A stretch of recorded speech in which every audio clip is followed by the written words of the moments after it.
Te metimos en un debate que no era el Está que, bien el igual, que nos pero- proponías vos, así Pero que... a todos los columnistas Sí. vamos a empezar a hacer esto. Pero vamos a, bueno, ahora sí nos vamos a meter de lleno en lo que vos nos proponías, porque acá estamos en las antípodas de dejen de hablar del Papa, nos aburrimos, viste que hay Sí, como toda sí, una sí, línea. sí. Eso acá vamos a seguir hablando Sí. del Papa, vamos a profundizar de hecho, ¿no? Sí, vamos a seguir profundizando. No, es que hay algo de eso que también lo dije yo en la columna pasada, lo planteé también como una necesidad. Yo no recuerdo muy bien, yo estuve en shock toda la semana pasada, así que no recuerdo muy bien qué dije que no. Nosotros Pero- acá Muy bueno. la citamos varias veces al aire. No, la no, yo columna. después la tuve que volver a ver también porque no recordaba muchas cosas.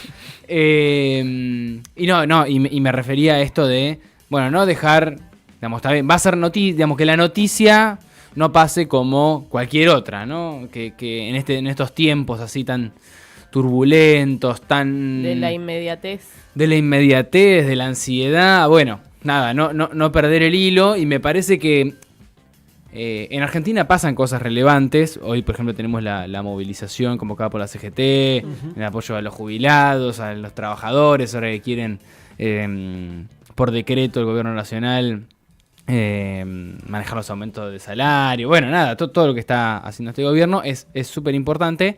Pero después no pasa más nada. Entonces, hasta que no pase algo verdaderamente relevante, esta columna se va a abocar a lo importante de verdad, que es hablar del Papa Francisco. Eso es lo importante de verdad. Entonces, yo a mí voy a hacer... la columna que traje está buena porque vamos a ver un par de videos y me parece que está interesante. Pero hay una cosita que a mí me quedó dando vuelta. Yo apenas se murió el Papa y tenía que hacer una columna para acá y después tenía que pensar qué columna hacer para hoy. Y me quedé pensando en la columna que creo que vos estabas, Franco. Creo que estaban ambos, estaban los tres. Cuando hablamos sobre cómo se iba a votar en la provincia de Buenos Aires, esas internas, y no sé qué, dije, qué manera de hablar pavadas. Como a mí, por lo menos, lo que pasó con Francisco y bueno, lo que expresé también un poco en la columna pasada, me hizo jerarquizar ciertas temáticas, ¿no? Y hasta que yo no termine de darme cuenta cómo procesar eso, o el darme cuenta que a veces hablamos muchas pavadas hablando de política nacional, bueno, dije, voy a hacer otra de Francisco mientras trato de entender qué puedo hacer en esta columna que no sea hablar de las pavadas coyunturales, ¿no? Coyunturales, hay cosas importantes coyunturales, hay discusiones de los momentos, digo, hoy podríamos estar hablando sobre la marcha del miércoles, de hoy, pero bueno, no se dio.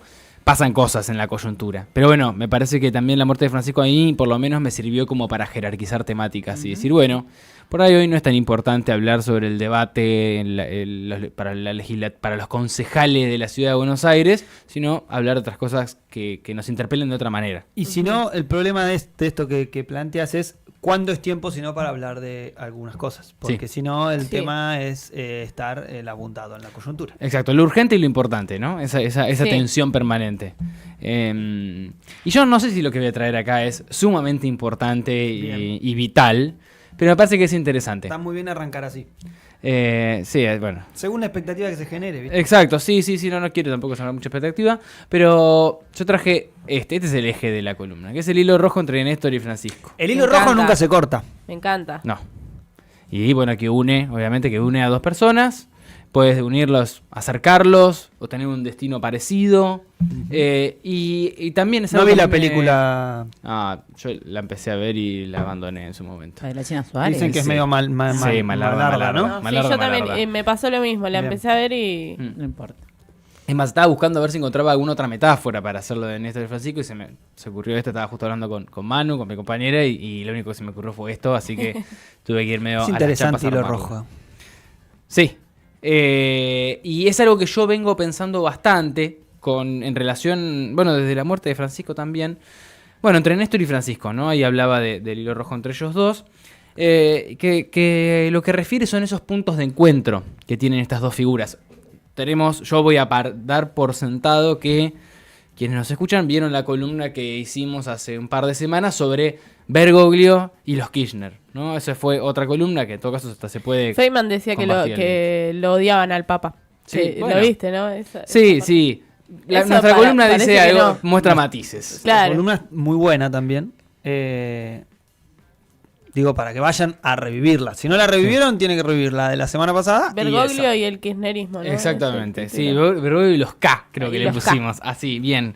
Bueno, para ir medio ya metiéndonos en la columna, yo traje algunos puntos de encuentro entre Néstor y Francisco. Y después quiero hacer un cierre sobre, bueno, por qué me parece que, bueno, los significados o los simbolismos que están detrás de estas figuras y que yo encuentro como un denominador común. Pero primero vamos a ciertas cuestiones más gestuales que me parece que los unen. En primer lugar, algo muy, muy común en ambos es la ruptura, la falta de relevancia y de jerarquía que le han dado ambos al protocolo, ¿no? Uno como presidente de la nación y el otro como papa. Entonces traje un videito que lo podemos ver ahora de Néstor, un recorte, a ver si yo no lo estoy escuchando. Una manera de moverse, de andar, de desmarcarse que utilizó ayer el presidente. Una manera muy formal, por momentos desprolija, que no sabemos si tiene que ver con una manera de ser que va a poder sostener a lo largo de los días o con la impronta que le impuso una jornada llena de novedades para él y para su entorno. El flamante presidente prometió un cambio profundo para el país. Ya el Zócalo, ¿no? Néstor Kirchner rompió el protocolo en la ceremonia, ¿no? Era el tema, ¿no? Qué lindo que ese sea el título. No practicó poses ni buscó su mejor perfil. Distendido, se colocó la banda presidencial y recibió el bastón de mando. Y lanzó la primera señal. No lo quería soltar, Valde, ¿eh? No. Sin mirarlo, lo tomó al revés y hasta jugó con él sin preocupación. ¿No se dio cuenta? ¿O solo se trataba de tener el bastón de cualquier modo? Sí, el jueguito del bastón. Quiso cumplir con su definición de hombre común y en el trayecto hasta la Rosada se mezcló con la gente, pero el precio a pagar fue un poco alto.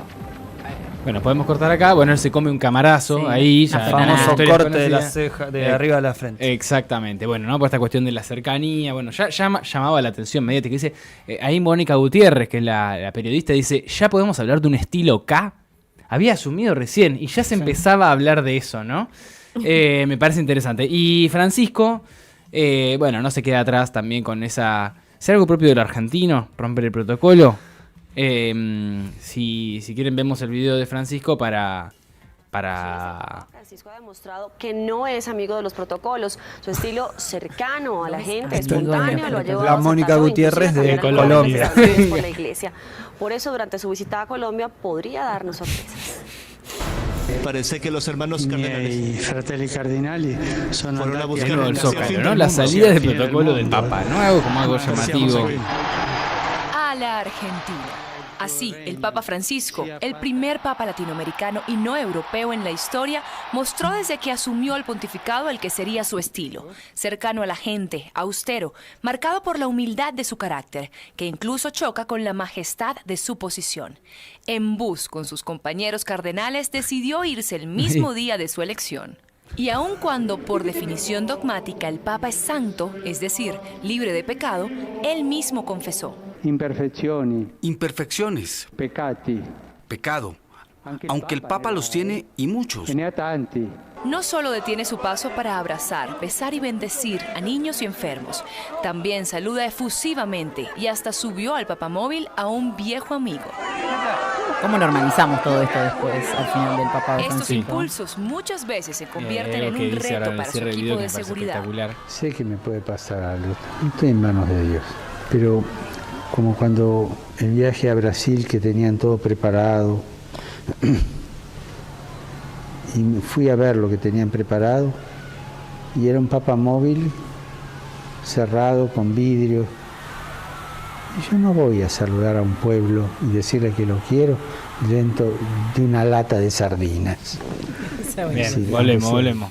Bueno, ahí me parece, ¿no? Esta cuestión de la cercanía, que propia de la manera de ser argentina, ¿no? Pero la lata de sardinas me parece que es un gran remate, es espectacular.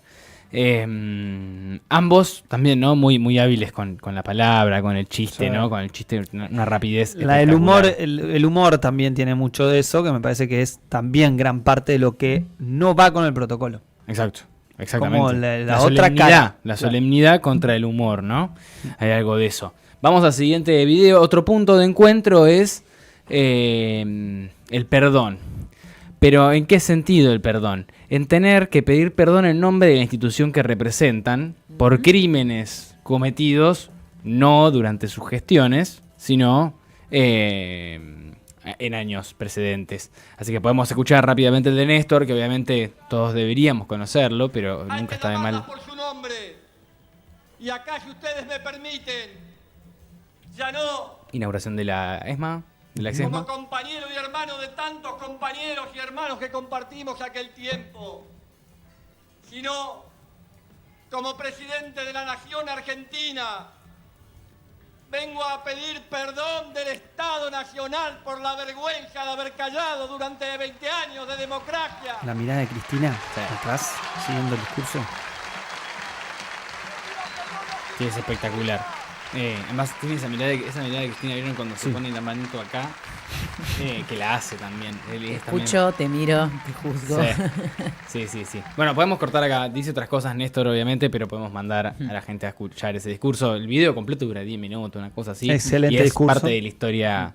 Pero bueno, pide perdón, ¿no?, por primera vez. En nombre del Estado Nacional. Sí, después Alfonsín se va a enojar un poquito con esa frase de Néstor. Porque lo corre de la historia, Claro. corre el juicio de la Junta de la Historia y pone el kilómetro cero. El mal del kilómetro cero es ese. Bueno, hubieran pedido perdón a ellos. El mal del kilómetro cero de poner el kilómetro cero cuando uno arranca. Exactamente. Ahí fue muy hábil Néstor.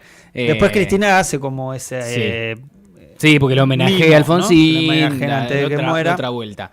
El que va a ser un poco más, va a tener en cuenta eso, por ahí ya por un aprendizaje de este mismo video que acabamos de ver de Néstor Kirchner. El propio Francisco también va a tener que pedir perdón, ahora vamos a ver bien ese video, retomando quienes ya lo habían hecho, ¿no? Digamos, haciéndose eco de algo, de un discurso ya existente al interior de la Iglesia Católica. Les digo con pesar. Se han cometido muchos y graves pecados contra los pueblos originarios de América en nombre de Dios.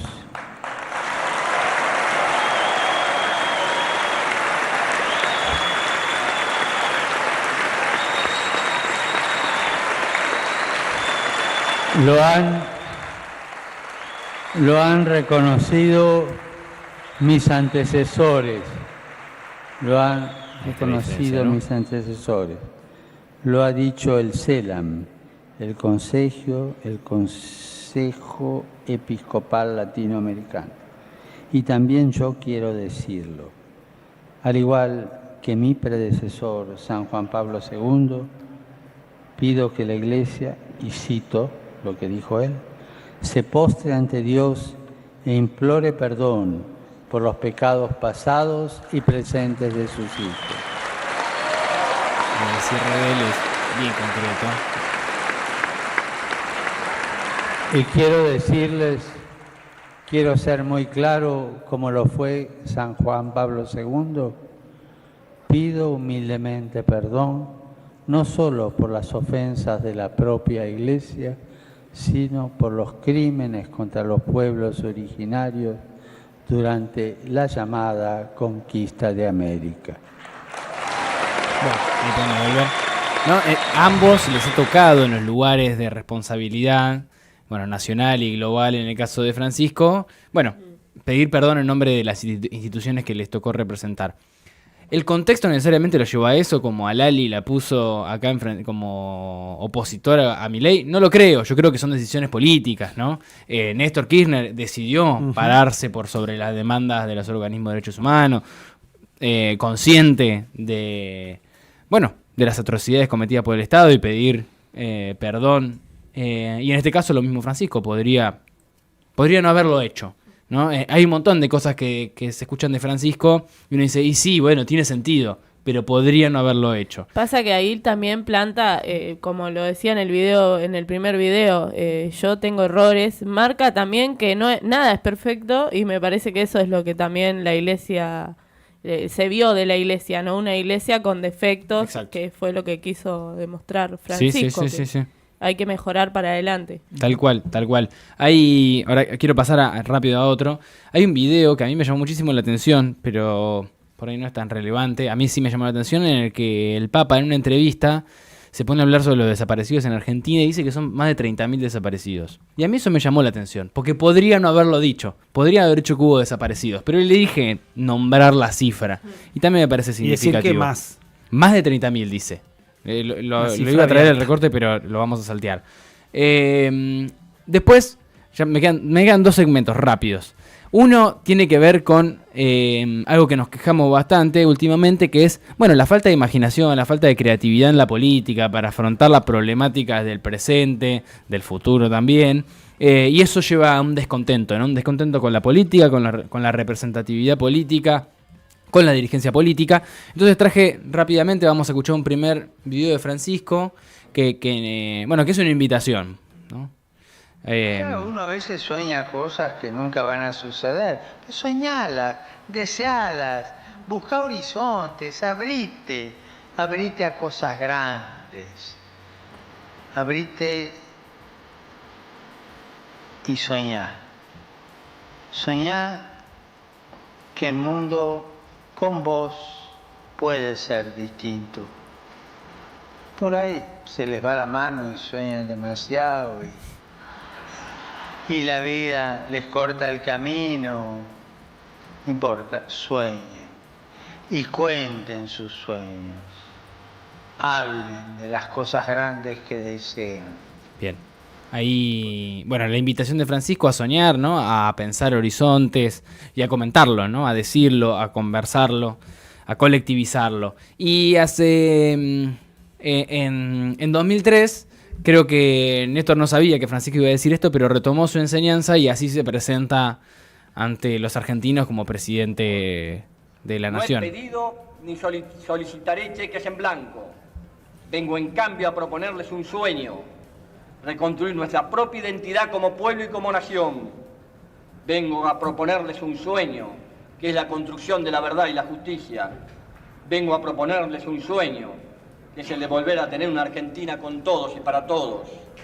Les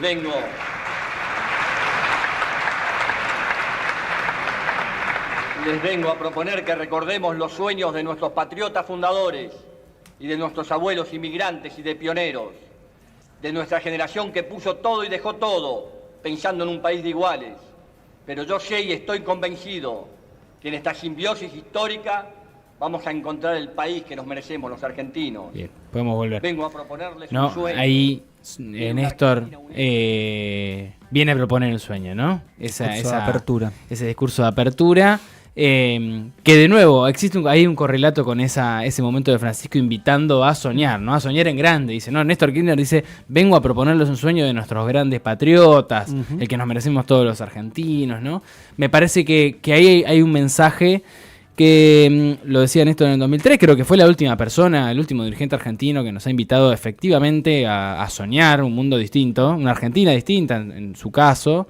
Y no es un problema con Cristina para nada, ¿no? Ella ha hecho otras cosas maravillosas, pero creo que hay una cuestión bien explícita de Néstor ahí de proponer la realización de los sueños colectivos, ¿no? Y me parece que Francisco sigue esa línea, ¿no? De la importancia de crear, de imaginar, y eso me parece que es algo que los une.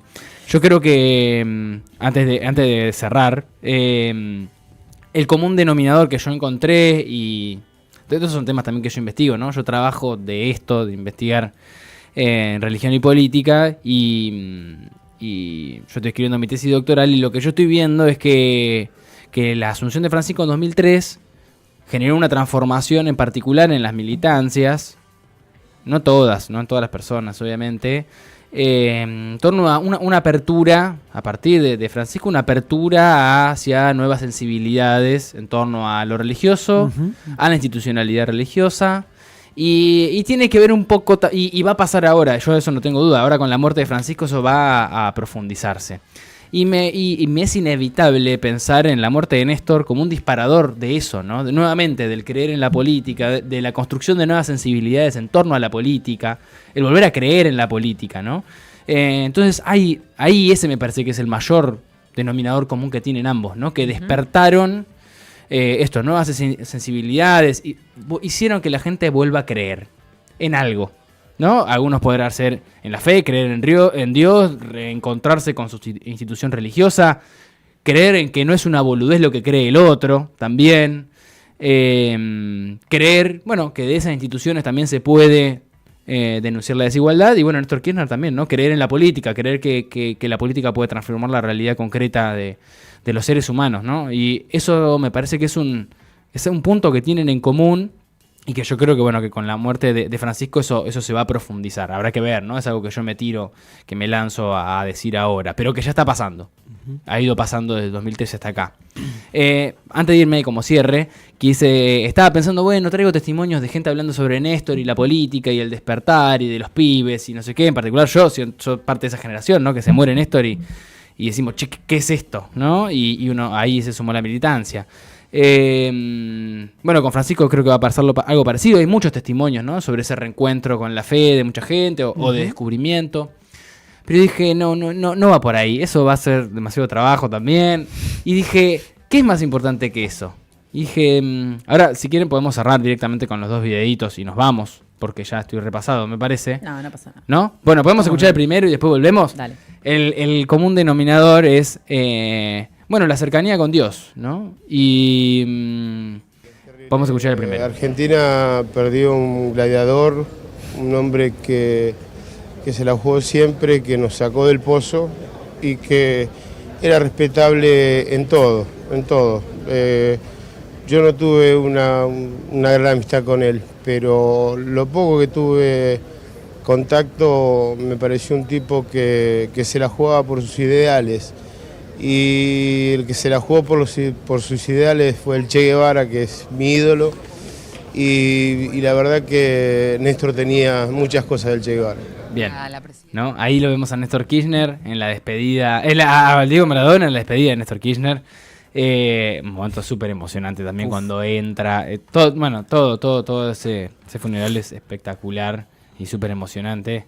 También por las personas comunes, ¿no? Es eso, el cantante de ópera que va y canta, eso es espectacular. Los obreros que van con los cascos, es espectacular. Pero bueno, ahí Diego da la nota. El que le da el casco a Cristina. Eso es hermoso, ¿no? Y bueno, como saben, Diego era una persona de fe, pero estaba muy enojado con la Iglesia Católica, ¿no? Dice, bueno, cuando va a ver a Juan Pablo II, dice, me invitan a ir, y veo el techo todo de oro, Me obligan, me obligan a ir, claro. Y después dice, después me dice que es arquero, ¿no? Todo mal, ¿no? Todo mal. Y con Francisco no es algo que esté tan abordado, tan difundido, pero él cambió su perspectiva sobre la Iglesia Católica, sobre la fe. Hay distintos recortes. Hay una entrevista a Eduardo Valdés en el canal Gelatina, en el programa El Triángulo de Hierro, que él cuenta un poco. Él en su momento fue al Vaticano. Ahora no me acuerdo si era embajador en ese momento. Y bueno, va con Diego, con Moreno, que también estaba trabajando allá. Y tuvieron algunas conversaciones con Maradona sobre Francisco y demás. Y Maradona tiene un primer encuentro con Francisco. Está todo bien, todo medio formal y nuevamente después les han llegado un mensaje de nuevo de Francisco a Maradona y Maradona va al día siguiente a visitarlo de nuevo, ¿no? Y se juntan. Justo también hay un recorte en el que parece que Diego va y le dice a los papás, al viejo, le dice, a don Diego, que habla con Moreno, dale vuelta a Francisquito porque es bueno. Yo ya lo estoy leyendo a Francisquito, le dice el papá, ¿no? Yo era de Francisco antes que vos me digas. Exactamente, es espectacular eso. Pero bueno, encontré un videito que me parece que es bien sintético. No dice esto del fútbol. Tuvieron otra conversación futbolera mejor que con Juan Pablo II, obviamente. Pero esto me parecía que sintetiza bien cuál es la posición de Diego sobre Francisco. Porque uno lo puede tocar, porque uno lo puede abrazar. Yo al otro le tuve que besar el anillo. Y es como que está superándote en todo momento. Y me pegó un abrazo como yo te lo doy a vos, Titi. ¿Me entendés? ¿Cómo no vas a decirle yo quiero hablar con usted? Me dijo, vamos a tener una comida, Diego. Yo quiero hablar con vos. Yo quiero hacer un proyecto para que los chicos de África dejen de sufrir y que coman. Bueno, primero, ¿no? Hay varias cosas, ¿no? Hay un retorno a la ruptura de protocolo, ¿no? de nuevo, ¿no? Que es como el origen de la columna, pero también es algo que sintetiza, es más que una mera formalidad la ruptura del protocolo. Construye este tipo de cercanía con la gente, pero también con este tipo de referencias. Y a su vez, la invitación a Maradona a hacer política, ¿no? A la transformación de la realidad, ¿no? Lo mismo hizo Fidel. Exacto, bueno. Vos tenés que hacer política, Diego. Exactamente. Lo invitaron a hacer algo, ¿no? Como que creo que Diego también debe haber estado bastante harto de que lo inviten a cosas y eventos en los que tiene... Bueno, esas cosas de Putin y levantarse a no sé qué hora. Yo no me levanto antes de las 10 de la mañana, no sé qué, no me acuerdo cómo es. Putin con vos, pero... Sí, bueno. Es una persona que ha vivido también de presentación en presentación, de evento en evento, y que él reconozca el encuentro con Francisco de esa manera... Me parece que fue lo que lo motivó a ese acercamiento. Después hay otras versiones sobre qué otras cosas más salieron de ese encuentro con Francisco. Hay gente que habla de este reencuentro con los hijos no reconocidos y demás a partir de la conversación con Francisco. Él después ha dicho que no. Después Eduardo Valdés, en esta entrevista que estoy comentando, lo reitera, dice que eso sí pasó. No lo sabemos, ni idea. Lo que sí vemos es que, bueno, que el vínculo que construyó ahí el Diego con Francisco y con Néstor está vinculado a eso, ¿no? A invitarlo a pensar la resolución de problemáticas concretas de la Argentina. Bueno, ahí a Néstor lo compara con el Che Guevara, ¿no? Y hay una cuestión demasiado internacional, ¿no? Porque él vincula, ¿no? Bueno, su amor por el Che Guevara, Néstor Kirchner con el Che Guevara, y después el Papa, ¿no? Diciéndole, hay que terminar con las villas, hay que terminar con la pobreza en Argentina. Le dice, en África, ¿no? Que eso también es interesante. Después están los partidos por la paz, que organiza y que participa Diego, que pasa ese enfrentamiento con Verón, que es fantástico también. Pero bueno, nada, me parecía que este era el mejor cierre posible para mostrar el estilo rojo, este común denominador entre ambos personajes. Recuerdo que cuando hablamos de la columna de Francisco y los K, hablábamos de una referencia que no sabíamos, que yo te la traía y no sabíamos si era del libro del Topo Devoto o de dónde era. ¿Te acordás que era esta frase que no sabíamos de quién era, que decía que Néstor y Francisco eran muy grandes y demás? La encontré, es de Sinceramente y es de Cristina. Mirá. Y dice, en el primer almuerzo, hace referencia al primer almuerzo que tuvo con el Papa, recuerdo que comenzamos sobre Néstor y yo le dije, ¿sabés qué creo que pasó entre ustedes, Jorge? Porque le digo Jorge cuando hablamos y no su santidad, y él obviamente me dice Cristina. En el fondo, creo que la Argentina era un lugar demasiado chico para ustedes dos juntos. Espectacular. Me parece que esa caracterización de dos tipos que claramente tenían una potencia que obviamente generó las rispideces que generó y bueno. Y su potencia no se pudieron desplegar ambas al mismo tiempo en paralelo. Uno se murió y después sucedió el despliegue de la potencia del otro, ¿no? Eso es interesante. Y cuando hay dos cositas más y me voy, ¿no? Pero vimos en esa columna el mensaje de la misa que hace Bergoglio con la muerte de Néstor. Sí.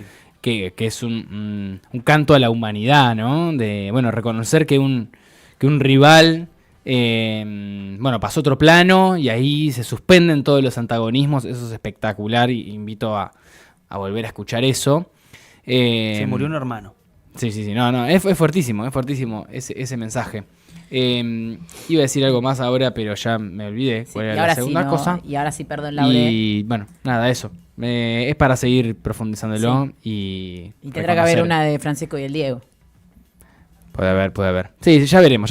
No hay que tampoco ya no se va a terminar convirtiendo en una serie, me parece. Algo hay que hacer. Hay que hacer con toda esa información. Los capítulos del Papa. Gracias, Laure. No, como gracias siempre, quedará... Perdón que me reextendí. No pasa nada. Valía la pena. Igualmente, nos vamos rápido a un poco de música, porque nos queda un montón. En la mañana yo les recomiendo que no se muevan del otro lado.